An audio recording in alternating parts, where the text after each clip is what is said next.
రామచంద్ర ప్రభువు యొక్క అవతారం వచ్చినటువంటి శ్రీరామ నవమి చాలా చాలా విశేషమైనటువంటి తిథి.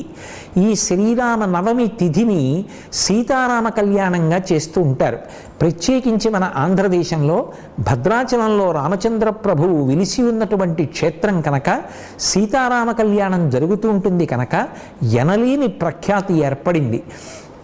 సీతమ్మ తల్లి యొక్క అవతారం లేకపోతే రామచంద్రమూర్తి యొక్క అవతార ప్రయోజనం నెరవేరడం కష్టం.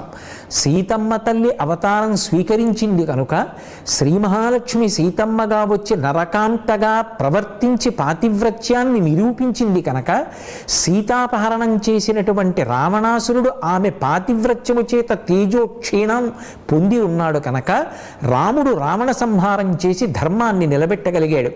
మనకి ఆరాధనలో అమ్మవారితో కలిసి ఉన్నటువంటి మూర్తి